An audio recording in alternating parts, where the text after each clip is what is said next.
네, 안녕하십니까. 성북을 지역위원회의 유튜브 김남근 TV 시작하도록 하겠습니다. 오늘은 요즘 이제 언론에서 팀원 UMF, TMF 사태라고 그러죠. 만 명 이상의 큰 피해자들이 조 단위가 넘는 피해를 입었다 그래서 지금 뭐 난리인데요. 왜 이런 사건이 발생을 했는지, 정부는 도대체 그동안 뭘 한 건지 한번 이런 책임 규명도 해보고, 또 앞으로 이제 이런 걸 방지하려면 좀 어떤 좀 제도적인 개혁이 있어야 되는지, 또 피해자들이 제대로 구제를 받으려면 좀 어떤 대책들이 보완돼야 되는지, 그런 것들을 오늘 좀 토크를 통해서 한번 진행해 보도록 하겠습니다. 오늘 저희 지역위원회 이제 두 당원들께서 좀 나와 주셨거든요. 두 분 먼저 좀 한번 소개를 좀 해주시죠. 네, 안녕하십니까. 성북구에 거주 중인 25살 대학생 이윤성입니다. 오늘 이렇게 좋은 자리에 저를 초대해 주셔서 정말 감사드리고 국민을 대신해서 오늘 김남근 의원님께 과감한 질문 많이 하도록 하겠습니다. 네, 예, 좋습니다. 감사합니다.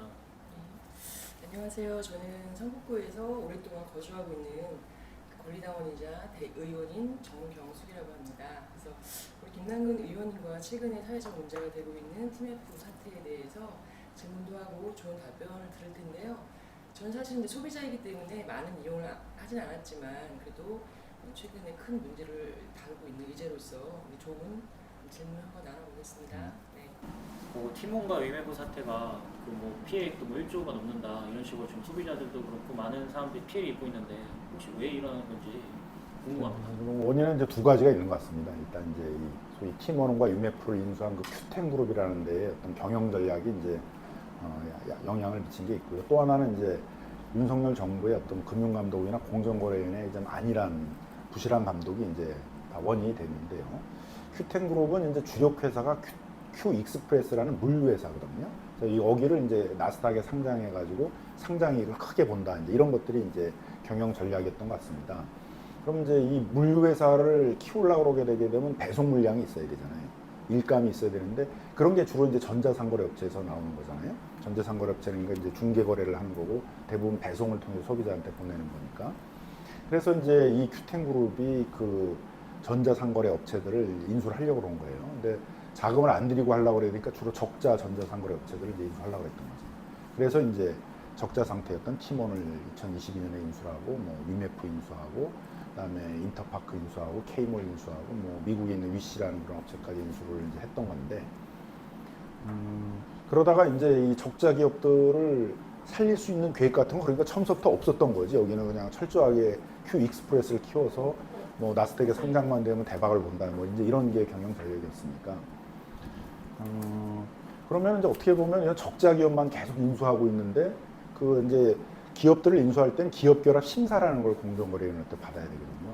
그럼 왜 이런 적자 기업만 인수하고 있냐를 좀 유심히 좀 판단해 봤어야 되잖아요, 공정거래위원회가. 그럼 이걸 이제 흑자 기업으로 돌릴 수 있는 계획들은 있는지 이런 걸 봤어야 되는데 안타깝게도 공정거래위원회는 우리는 시장 경쟁성 이런 거를 보는 거니까 다른 전자상거래 업체와 계속 경쟁할 수 있는 업체가 시장에 남아 있으면 적자로 이제 문을 닫는 것보단 경쟁이 더 유리한 거 아닙니까? 그래서 우리는 그냥 별 생각 안 했다 이제 이런 거예요. 그래서 여기도 이제 아주 굉장히 이제 무책임한 거죠. 또 하나는 이제 정산 시기가 막 70일씩이나 이렇게 되고 한 상황이니까 이게 그 돈을 갖다가 막 이제 자기들이 굴리는 거잖아요. 그러니까 위험할 수 있는데 이 문제를 어떻게 빨리 해결했어야 되는 거 아니냐. 정산 시기가 과도하게 긴 거에 대해서. 이제 윤석열 정부가 이것도 자율규제라는 또 도구만을 설정해 놨어요. 그래서 자율규제를 하는 거기 때문에 팀원과 위메프가 스스로 해결하도록 기다렸다. 이런 식의 태도를 보이는 거죠. 그리고 금감원의 경우에서도 이렇게 이제 그 계속 적자인 상태인데 이걸 왜 그 적자인 상태에서 계속 운영하게 놔뒀냐 그랬더니 이제 2022년 6월 달에 경영 개선 협약을 했다는 거예요. 그래서 위험하니까 판매 대금을 따로 보관하라 이렇게 했는데 그럼 2년 동안 이행을 안 한 거잖아요.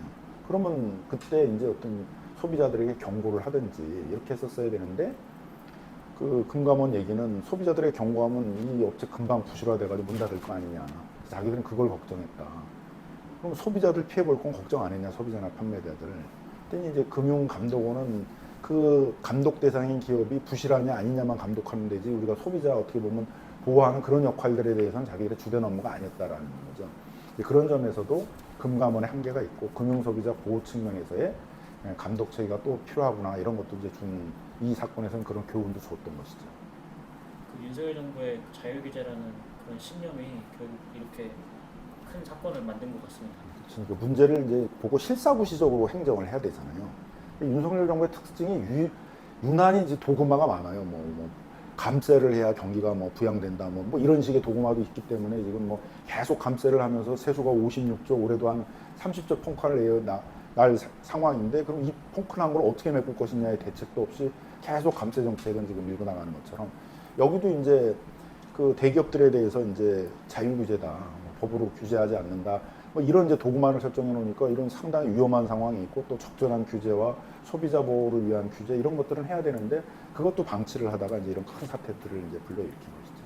예, 두 번째 질문을 좀 드려보겠는데요. 저는 이제 소비자 입장이다 보니까 이번에 이제 TMF 사태에 대해서 그 문제점을 어떤 방향이나 사실 어떤 관점에서 바라봐야 될지 좀 애매했어요. 제가 피부로 그 피해나 이런 것을 체감하지 않았기 때문에, 다만 이제 우리 사회의 이제 공동체 구성원으로서 이거를 어떻게 바라봐야 되나라는 생각을 했는데, 이게 보니까 본질이 그거에 있는 것 같아요. 소비자 그리고 판매자 그리고 위맵 팀원과 이제 UMF의 덩어리가 크게 있고, 소비자가 그 지급한 대금을 판매자한테 반송하는 게 아니라 그게 이제 팀원과 UMF에서 한 70일가량 유예시키거나 대기시켰다라는 게 가장 이 사태의 본질이 아닌가, 저는 그렇게 그냥 통해서 파악하고 있는데요.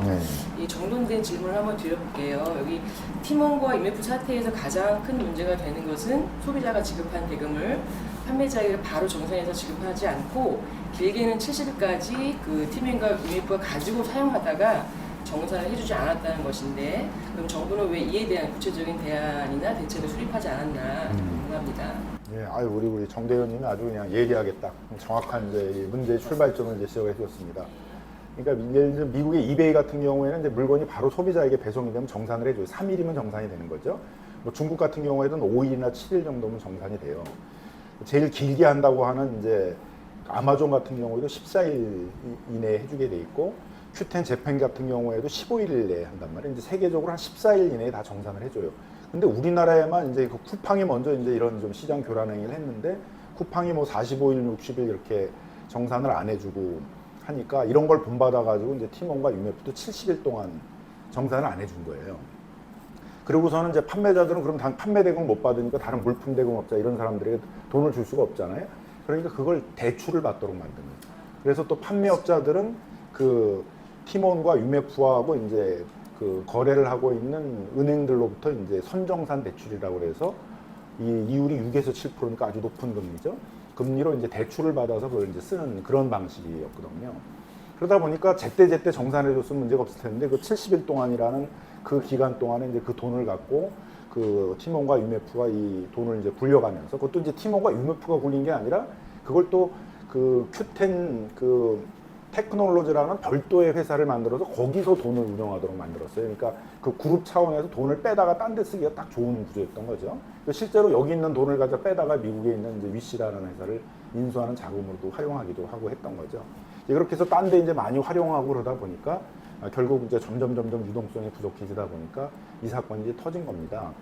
그래서 왜 그 정산 기간이 전 세계적으로 플랫폼 같은 경우는 14일 정도 이내인데 왜 한국만 이렇게 무슨 60일, 70일씩 이렇게 길게 정산을 해주지 않고 또 막상 그 판매자들은 대출까지 받아서 쓰게 만드는 이런 불공정행위를 그대로 놔뒀냐.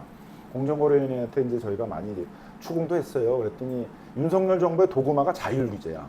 자율규제에 맡겼기 때문에 이제 자율적으로 해결할 줄 알았습니다. 이런 거예요.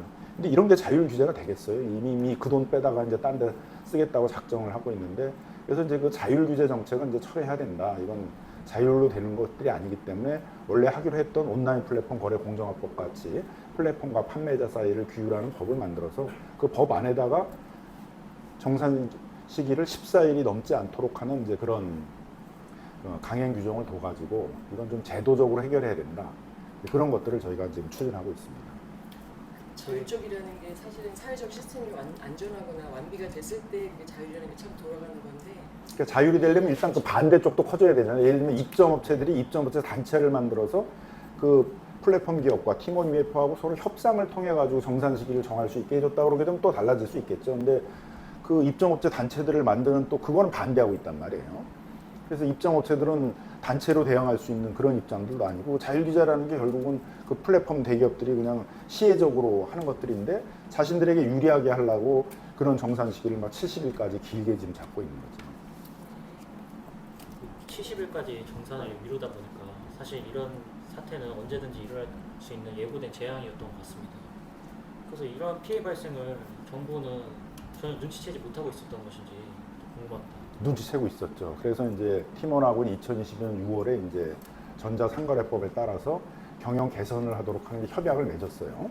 그 협약의 이제 주요 내용 중에 그런 판매 대금을 별도로 보관하도록 해가지고 이걸 이제 몰래 쓰지 못하도록 하고 3개월마다 그 이행 계획들을 내도록 했어요. 전혀 이행이 안 된 거잖아요, 2년 동안에. 그 다음에 이제 그래서 어떤 지시를 계속 내렸냐 이런 자료를 좀 내라고 하고 있는데 또 이런 자료를 안 내고 있어요. 그러니까 금감원이 뭔가 이렇게 솔직하게 자료도 내놓고 자신들이 어떻게 했는데 뭐 한계가 있었습니다 이러면 모르겠는데 뭔가 이렇게 자꾸 이제 숨기고 있고 그러면서 이제 자율규제로 해결하려고 했다는 그런 얘기만 지금 반복하고 있어서 그리고 이 부분은 이제 금융감독원도 사태의 심각성을 알면서도 소비자나 판매자 피해 경고를 전혀 하지 않았고 결국 이걸 방치하다 이런 대규모 피해가 발생하고 있기 때문에 뭐 금감원에서도 적어도 주요 당직자에 대해서는 징계와 같은 그런 책임을 좀 져야 될 그런 문제이고 공정거래위원회도 정산 주기를 단축하는 입법을 해야 된다라는 얘기를 계속 했었었는데 자율규제만 외치다가 이런 이제 사태를 불러일으켰기 때문에 그거에 걸맞는 좀 책임을 꼭 져야 되는 사안이다 이렇게 생각이 듭니다. 아직 금융감독원장님 딴 사태나 이런 걸 하지 않았잖아요. 뭐 지금 정부 발표를 보게 되면 잘 뭐 피해 파악도 제대로 되고 뭐 지금 피해 구제 대책이 제대로 돌아가는 것처럼 이제 이렇게 얘기를 하고 있는 거잖아요. 이제 그래서 이제 그거부터가 좀 밝혀져야 될 것 같아요. 이제 피해 집계도 제대로 되는 것인지. 사실 뭐 저희가 5차례에 걸쳐 가지고 저희 이제 민주당 팀F 그 대형 이제 TF에서 피해 청취 간담회를 했었어요. 그러니까 뭐 피해 상황을 보니까 이게 간단한 상황이 아닌 거예요. 뭐 심각한 상황인데 이제 정부는 뭐 2,700억에 불과하다, 뭐 또 그러다가 8,800억이다, 뭐 지금 1조 3천억이다 그러는데 아마 뭐 더 늘어날 거예요. 더 늘어 특히 이제 인터파크나 K몰 같은 피해는 여기 지금 집계도 안 되고 있기 때문에 더 늘어날 수밖에 없는데 그러면서 뭔가 이제 피해 구제가 다 되고 있는 것처럼 얘기를 하는데 소비자들 피해들은 이제 피지사가 그 취소를 하고 환불을 해주기 때문에 해결이 됐지만 소비자 피해 중에서도 여행 상품에 대한 피해나 그 상품권 발행했던 거, 상품권 산 사람들에 대해서는 좀 피해 구제가 안 되고 있고 판매자들에 대한 피해 구제들은 뭐 제대로 되고 있지도 않은 상황이죠.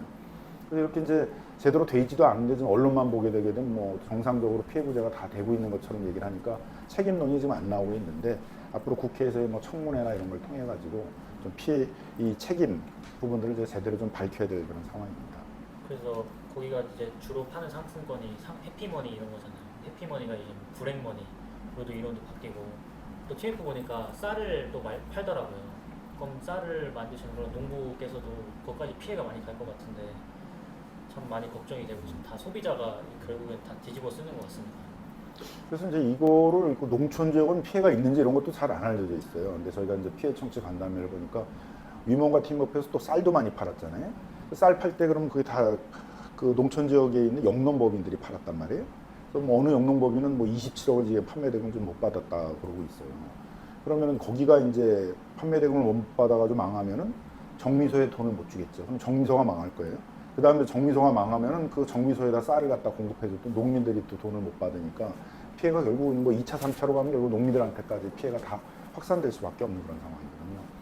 특히 이제 해피머니 같은 경우에는 적십사자가 이제 헌혈 같은 거 하게 되면 나눠주는 상품권을 주로 해피머니 같은 거로 많이 이용했는데 그러다 보니까 적십사자도 아마 지금 수십억 원이 지금 그 상품권을 구매를 했다가 지금 피해를 입고 있다 이렇게 알려지고 있어요. 그래서 피해는 뭐 지금 상황은 뭐 2차, 3차로 가기는 훨씬 더 뭐 피해가 늘어날 수 있는 그런 상황입니다. 맞습니다.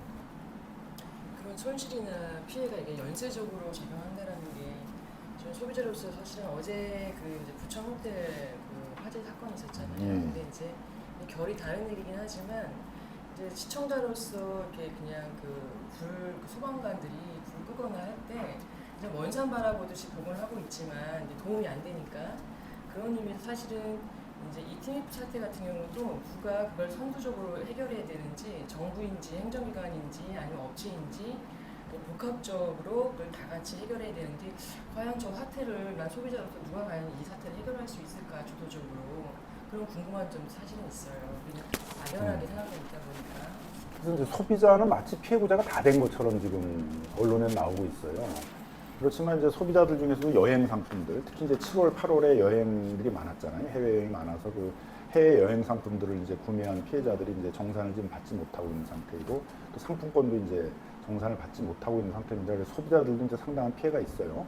정부는 지금 소비자원에다가 이제 신청을 하게 되면 집단 분쟁 조정을 하겠다, 이렇게 이제 얘기를 하고 있는데, 그래서 어떻게 어떤 로드맵에 의해서 언제까지 해결할 거냐 이런 걸 얘기를 안 하고 있어요. 그래서 이제 국회 정무위원회에서 그런 식으로 막연하게 뭐 12월까지 하고 뭐 안 되면 민사소송으로 가서 뭐 몇 년이 걸릴지도 모르는 그런 막연한 방식의 걸 하지 말고 로드맵을 정해서 뭐 3개월이면 3개월 이내에 집단 분쟁을 끝내가지고 그런 뭐 정산을 받게 하든가 하겠다, 이런 좀 명확한 좀 플랜을 달라라 그렇게 좀 요구를 하고 있는 상황이고요.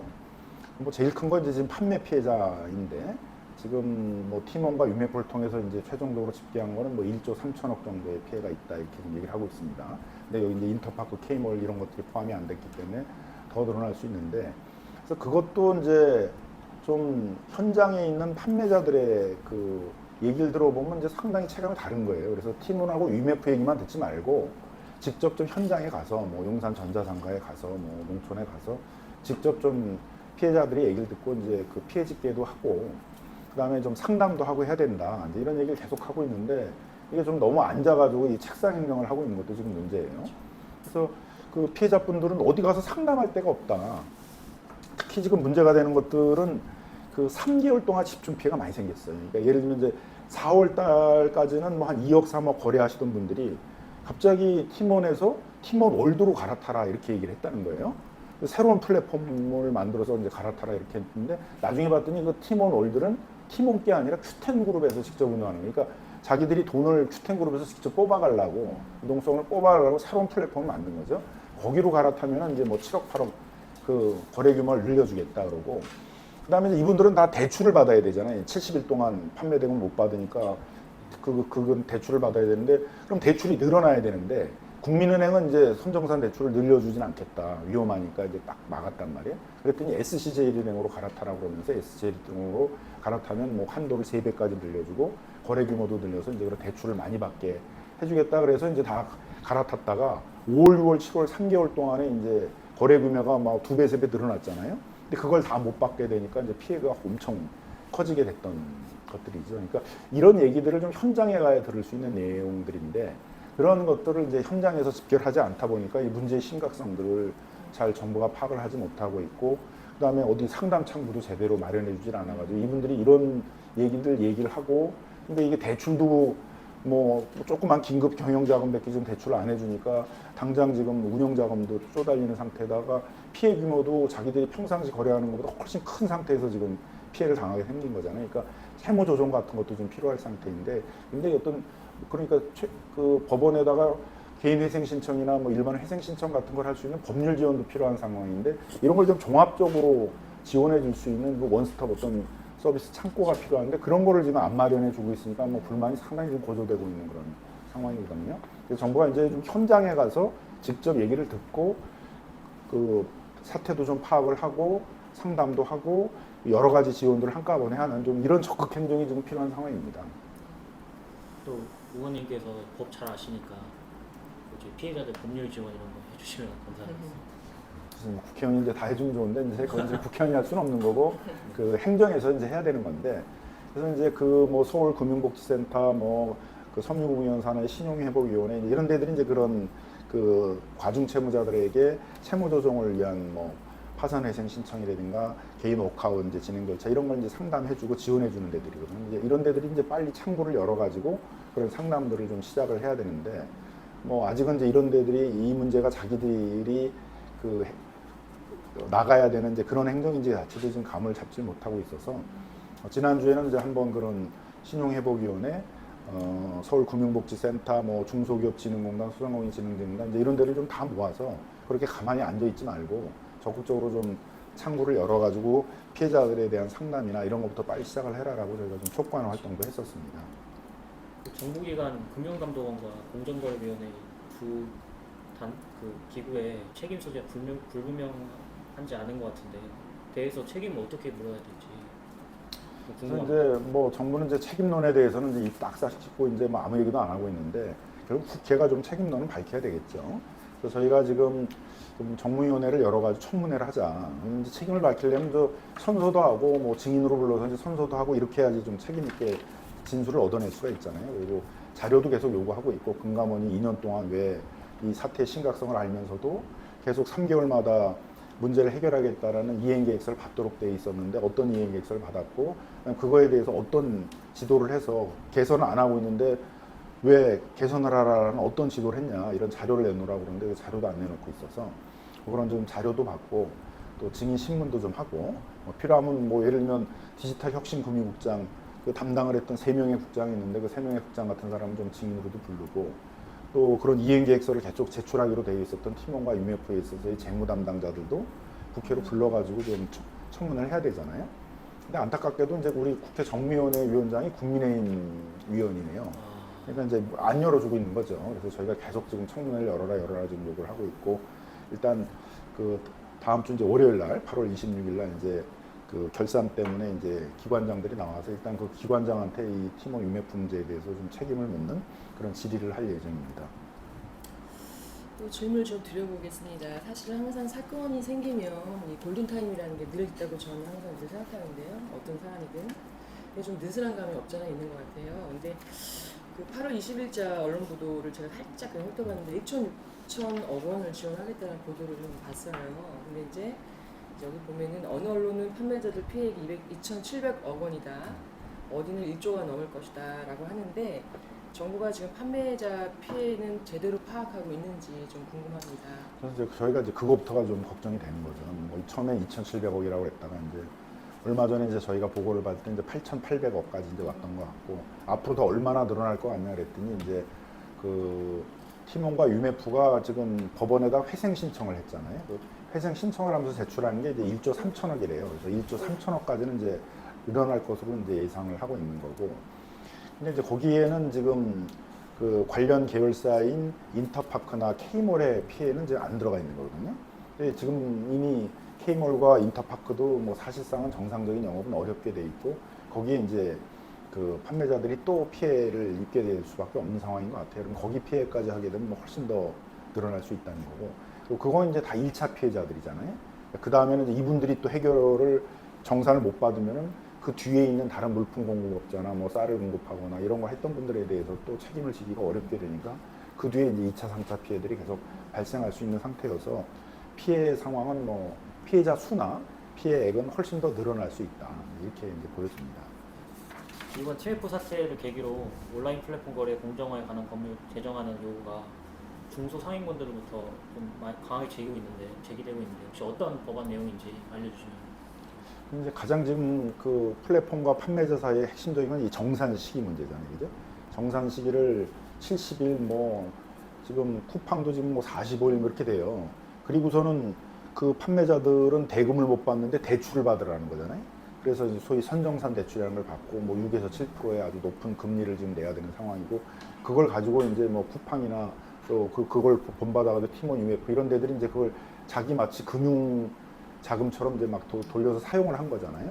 그리고 돈을 받아야 될 사람들은 오히려 대출을 받아가지고 높은 금리를 내고 그러니까 이건 굉장히 불공정한 행위이죠. 그래서 이걸 자꾸 자율규제에 맡긴다 그러는데 뭐 자율규제로 안 되고 엄청난 피해를 일으켰기 때문에 이건 반드시 입법을 해야 된다 이 생각을 하고 있습니다. 그래서 근데 지금 문제는 플랫폼과 그 판매자들 사이를 규율하는 법이 없어요. 그게 이제 온라인 플랫폼 거래 공정화법, 뭐 온풀법이라는 건데 계속 이 법을 지금 제정을 하자고 저희 민주당에서는 이제 국회에서는 계속 요구를 하고 있는데 윤석열 정부가 뭐 자율규제 한다고 해서 이 법을 반대해 왔거든요. 최근에는 이제 국민의힘도 이 법을 만들어야 된다라는 좀 다가온 것 같아요. 그냥 정부 얘기만 믿고 이걸 방치하다가는 이제 여론의 문매를 맞는 그런 상황이니까. 그래서 이 법을 만들어 가지고 이게 정산 주기를 이제 다른 세계적인 추세처럼 14일 이내 그런 좀 줄이는 이제 그런 이제 입법을 해야 될 상황이고 또 일정 비율의 판매 대금에 대해서는 좀 따로 신탁을 해도록 따로 보관해둬서 그 나중에 이와 같이 이제 한 푼도 정산을 못 받는 이제 이런 피해가 발생하지 않도록 하는 이제 그런 이제 입법이 필요한 거죠. 그다음에 이제 이 전자상거래법에 이제 이 팀원 UMF 같은 데에 대해서 감독을 할 수 있는 그런 제대로 된 규정이 없었던 거예요. 그래서 금감원은 지금 그 핑계를 대고 있거든요. 뭐 법상 우리가 감독을 할 수 있는 내용도 사실 없었다. 그래서 이제 원래대로 하게 되게 되면은 자본 잠식 상태면은 그 전자금융업자인 팀원이나 UMF한테 자본 증식 명령을 해야 되거든요. 자본을 정상적으로 늘려라 이런 걸 해야 돼. 그걸 이행하지 않으면 임원을 이제 교체해야 돼. 당신 같은 임원들한테는 이거 맡겼다가는 큰 피해가 날 것 같으니까 임원들 다 바꿔라. 이런 거를 명령할 수 있어야 됩니다. 그것도 안 되면 이제 영업 정지를 시킬 수 있어야 돼요. 그런 것들이 이제 내용이 없어서 지금 전자금융거래법 이걸 이제 저희가 개정안을 내 가지고 금융감독원이 그 팀원이나 UMF처럼 좀 매출액이 1,000억이 넘는 큰 규모의 전자금융 사업자에 대해서는 자본 증식 명령, 그 다음에 이제 임원 개선, 안 되면 이제 영업 정지 같은 걸 시킬 수 있도록 하는 이제 그런 그 감독권한을 좀 주는 그런 법 개정안도 좀 내고 있는 상태입니다. 그 산정상 대출이 지금 한 3번 정도 언급하셨는데 혹시 뭔지 짧게 설명해 주시면 좋겠습니다. 이게 이제 옛날에는 이제 그 대기업들이 그 중소기업이나 이 소상공인들한테 이제 어음 줬잖아요. 현금을 안 주고 그러면 이제 그 어음 가지고 그 은행에 가가지고 할인 받아가지고 이제 쓰고 이제 이랬었잖아요. 근데 이제 그러다가 이제 어음이 부도가 나면은 대기업이 넘어가서 부도가 나면은 그 중소기업한테 피해가 많았잖아요. 그래서 어음 제도는 이제 김대중 정부, 노무현 정부 때 뭐 집중적으로 노력을 해가지고 이제 거의 이제 없앤 상태죠. 그러니까 이제 바로 현금으로 원래 정산을 해줘야 되는 거예요. 일정 기간 내에는 그렇게 돼 있는데 이제 또 이제 쿠팡이나 이제 이런 팀원 플랫폼들이 머리를 굴려가지고 어음 비슷한 걸 만들어낸 거죠. 그래서 정산을 막 45일, 60일, 뭐 70일 동안 안 해주고 그 대신 니들 힘들면은 대출을 받아라 은행에 가서 우리가 소개해줄게. 그래서 그 대출을 받도록 한 거예요. 그래서 정산에 앞서서 미리 대출을 받는다 그래서 선정산 대출이라는 이름을 쓴 거죠. 쉽게 하면 어음과 같은 기능을 하는 거예요. 그러다가 이제 대기업 부도 나면 그 어음 부도 난 거 비슷하게 된 거죠 지금. 부도가 나버리니까 선정산 대출은 받았는데 정산금은 못 받으니까 이 대출을 갚을 길이 없어가지고 판매 피해자들이 지금 그 SC제일은행이나 이런 이제 그 선정산 대출에는 은행에다가 이제 큰 지금 빚을 떠안게 된 그런 형태예요. 이번에는 어쨌든 그 선정산 대출이 그 5월, 6월, 7월 사이에 크게 늘어난 데들은 이제 거래 한도를 갑자기 한 3배쯤 늘리고 신용도라는 건 이미 다 뭐 변한 게 없는데 국민은행이 할 때는 뭐 20억이 한도였는데 갑자기 SC제일은행이 그걸 자기들이 끌어오기 위해서 한도를 3배로 늘리고 그 다음에 거래 금액도 2억, 3억 하던 걸 막 7, 8억까지 하는 것들을 선정산 대출을 해준 것은 좀 불안전 판매를 한 측면인 거죠. 이제 과잉 어떻게 보면 대출을 해준 측면이 있기 때문에 그런 점에 대해서는 좀 어느 정도 이 SC제일은행과 같은 금융기관의 책임도 있다. 저는 그렇게 보고 있어요. 그래서 채무 조정을 하게 되면 그런 걸 반영을 해가지고 어느 정도 이렇게 좀 채무 조정을 해야 될 사안이다 이렇게 이제 보고 있습니다. 뭔가 이게 하나의 영화 같은 뭐 작전이 이루어졌다 이런 식으로 좀 생각이 드는데 그런 이제 느낌이 있죠. 왜냐하면은 이제 갑자기 팀원하고 거래하고 있는데 팀원 얼도 갈아타라 이런 얘기를 팀원이 했단 말이야. 나중에 보니까 그건 또 팀원 것도 아니야. 큐텐 그룹이 따로 운영을 하면서 처음부터 돈을 뽑아갈 그런 태세로 했으니까 이건 아마 제가 보기엔 사기죄가 될 가능성이 많을 것 같아요. 근데 이렇게 다른 데로 옮겨가라 그러고 그 유인책으로 거래 규모를 늘려줄게 그 대신 요거였단 말이야. 2억 3억 하던 걸 7, 8억까지 늘려주겠다 그러고 그러면 우리가 선정산 대출 어떻게 받아요? 그러니까 그럼 국민은행 말고 제일은행이 하게 되면은 선정산 대출도 더 늘릴 수 있어. 요렇게 해줬단 말이에요. 그러니까 뭐 SC제일은행이 그 팀원하고 짜고 그랬다고 보기는 어렵겠죠. 그러면 이제 그건 어마어마한 얘기고 어떻게 보면 SC제일은행도 피해자가 있을 수 있는 상황이 된 거죠 지금. 그래도 금융기관이라는 건 전문가잖아요. 또 신용도 조사를 해야 되고 어느 정도가 거래 규모가 적정한지 같은 걸 따져가지고 그 범위 내에서 대출을 해줬어야 되는데 대출을 갑자기 확 늘린 그거는 좀 불안전 대출을 해줬다. 불안전 대출 판매를 했다라고 볼 소지가 있는 거죠. 그런 책임에 대해서는 좀 금융기관도 어느 정도 책임을 져야 될 사안이 아닌가 생각하고 있어요. 좀 전에 답변 중에 이제 언급이 되기는 했는데 그 금융감독원장의 해임 얘기가 나올 정도로 그 감독원의 책임감독 행정을 강화하는 방안이 무엇이 있을지 좀 말씀해 주시겠어요? 지금 이제 그 팀원 UMF 같은 이제 전자금융 그 팀원 UMF 같은 이제 전자상거래 플랫폼들은 자기들이 금융을 하기 위해서 다 전자금융 사업자로 등록을 해놓고 있어요. 그래야지 그 돈을 운영할 수가 있잖아요. 그 정상기간 동안 그 60일, 70일 동안에 그 정상기간 동안 생긴 돈을 갖고 자기들이 운영을 하기 위해서 그래서 또 금융감독원의 감독을 받게 되는 거거든요. 이게 그 전자금융 사업자이기 때문에. 근데 문제는 허가받은 금융사업자에 대해서는 그 금융감독원이 문제가 있을 때는 임원도 개선해라, 뭐 자본 증식도 해라, 영업 정지도 시킬 수 있는데 등록된 전자금융사업자에 대해서는 그런 권한이 없었어요. 근데 등록된 금융사업자도 이제 천차만별이겠죠. 조그만 데부터 큰 데까지 많을 텐데 적어도 팀원 UBF처럼 1년 매출액이 1,000억이 넘는 큰 등록 전자금융사업자에 대해서는 이런 자본 잠식 상태로 오래 경영을 하게 되면 큰 피해가 생길 우려가 있잖아요. 그래서 자본 잠식 상태일 때는 자본을 증자를 해라, 자본을 늘려라 이런 명령을 할 수 있어야 되고, 그런 걸 안 하거나 못 하고 그러면은 임원들을 바꾸라고 그러고, 임원들을 바꾸는 걸 못 하거나 계속 적자 상태로 운영하겠다 그러면 영업을 정지시킬 수 있어야 되는 거죠. 그래서 그런 이제 영업 정지 명령 같은 것들을 할 수 있도록 하는 전자금융거래법 이제 개정안을 지금 내놓고 있는 것입니다. 이번 TF 사태에서 소비자들 피해가 엄청 큰 것 같은데 소비자들을 보호할 수 있는 방안이 지금 논의되고 있는데 있는지 궁금합니다. 이제 제일 중요한 거는 이제 그 판매 대금의 일정 부분들을 이제 따로 보관하게 만드는 게 좀 중요한 것 같아요. 그런 내용을 뭐 온풀법에 넣을 수도 있고 아니면 소비자들을 보호하는 전자상거래법에 넣을 수도 있는데, 그건 뭐 여야가 다 이제 공히 그 얘기를 하고 있는 것 같아요. 그래서 이제 그런 것들도 이제 입법을 이제 추진을 이제 할 예정이고요. 그래서 이번 정기국회에서는 이제 그런 부분들이 논의가 돼가지고 좀 입법될 수 있도록 국회가 좀 노력할 예정입니다. 네, 그 민주당 당 차원에서 이렇게 이제 TF 사태, TF가 만들어졌다고 하는데 어떤 활동을 계획하고 있는지 좀 마지막 궁금합니다. 그래서 이제 저희 TF는 이제 첫 번째는 이제 피해 구제 쪽을 담당하는, 그 이제 중소벤처부가 주로 담당을 해요. 그래서 중소벤처부를 담당하는 이제 중소벤처 산자 위에 있는 이제 의원들도 지금 참여하고 계시고요. 그다음에 이제 계속 여기 나왔듯이 금융감독원이나 공정거래위원회 책임도 묻고 또 이 관련 입법을 해야 되잖아요. 이 피해가 발생하지 않도록 그 전자 금융거래법이라든가 전자상거래법이라든가 온라인 플랫폼 거래 공정화법이라든가 이제 이런 법들을 또 만들어야 되는 것들이 있기 때문에 그거는 이제 정무위에 관련된 업무입니다. 그래서 국회 정무위원회에 있는 의원들도 좀 참여하고 있고요. 또 농촌 지역에도 피해가 많이 생겼잖아요. 근데 정부가 지금 농촌 지역 피해에 대해서 집계도 못하고 있는 상황인데, 그건 이제 농촌 지역에 있는 우리 국회의원들이 지금 상당히 파악을 하고 있거든요. 그래서 과수농가, 그 뭐 복숭아 복숭아 사과 이런 것들을 팔았는데 막 1억 2억씩 판매대금 못 받은 이제 과수농가들도 많이 생기고 있어요. 그래서 그런 데들 이제 뭐 그런 영농법인들 쌀 같은 거 판매했던 그런 이제 피해 대응을 하기 위해서 그 농해수위에 있는 이제 의원들도 좀 같이 참여하고 있고, 이렇게 해서 이제 TF를 꾸려가지고 이제 종합적인 좀 대응을 하고 있습니다. 그래서 그 피해 구제 문제에 있어서도 뭐 정부가 이제 피해 구제 긴급 운영 자금을 마련을 했는데 뭐 중진공엔 300억만 배정을 하고, 그다음에 그 소상공인진흥공단에다가는 뭐 1,700을 배정을 했는데 아무래도 중소기업들이 피해 규모는 클 거 아니에요?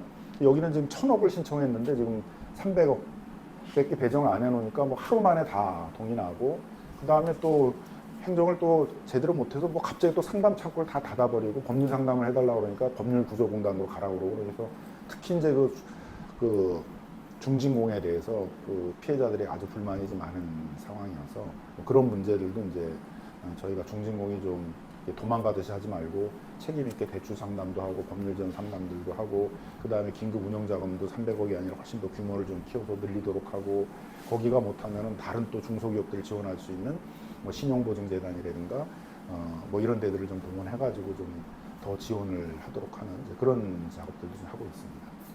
뭐든지 어떤 사건이든 시간이 가장 중요한 것 같습니다. 빨리 구성돼가지고 빨리 해결됐으면 좋을 것 같습니다. 네, 아무튼 뭐 정부가 미적미적하고 좀 사태 파악을 제대로 하지 못하고 있어서 좀 안타까운데요. 저희 그 민주당 TF 차원에서 정부한테도 이런 심각한 상황들을 좀 제대로 알리고, 그다음에 정부가 빨리 좀 더 실효적인 대책을 내놓도록 하고, 이런 사건이 다시 재발되지 않도록 하는 입법에도 신속하게 좀 추진하도록 하겠습니다. 오늘 좋은 얘기 해주셔서 감사하고 혹시 마지막으로 한마디 해줄 수 있는지. 예, 결국은 이제 이 무능한 정부, 무책임한 정부가 결국 이를 어떻게 만드는지를 이 사건이 많이 보여주는 것 같아요. 이미 2년 전서부터 문제가 심각하다는 걸 알았고, 제도 교육이 필요하고 법 개정이 필요했다라고도 금융위원회하고 금감원은 얘기를 해요. 그럼 왜 국회에 와서 그런 걸 적극적으로 법 개정을 해달라고 그러지도 않았냐. 그러니까 다 이렇게 이제 윤석열 정부에서 보면은 시장 자율, 뭐 감세 이런 도구마를 만들어 놓고 그냥 태만히 하고 있다가 이제 이런 큰 피해를 일으켰다. 근데 아마 이거 하나로 끝나는 게 아니라 전자상거래 업체 중에 더 이런 사태가 나올 수도 있고 아마 우리 사회 곳곳에서 결국 윤석열 정부 초반에 정부의 적극적인 행정을 하지 않고 태만하게 했던 것들의 문제들이 여러 가지 방식으로 아마 터져 나올 가능성이 많다. 그런 점에서도 좀 안타까움이 있습니다. 예, 답변 감사합니다. 감사합니다. 예, 오늘 뭐 우리 두 당원님, 대의원들 모시고 최근에 이제 언론에서 많이 문제가 되고 있는 이 TMF 사태에 대해서 문제의 심각성과 정부의 좀 안일함, 그리고 정부가 또 이렇게 책임 부실한 관리를 해가지고 이런 사태가 발생했다는 것에 대해서 좀 알아봤는데요. 뭐 이게 이렇게 빠른 시일 내에 끝날 것 같지는 않고 앞으로도 여러 문제가 진행이 될 것 같습니다. 그리고 또 상황의 진행에 따라서 이 문제들이 저희가 대응하는 것들에 대해서는 계속 또 우리 시청자 여러분들께 좀 다 알려드리도록 하고요. 이런 민생 문제에 대해서 앞으로 계속 진단하는 이런 토크들 많이 진행해 나가도록 하겠습니다. 오늘 수고들 많으셨습니다. 네, 감사합니다. 감사합니다. 감사합니다.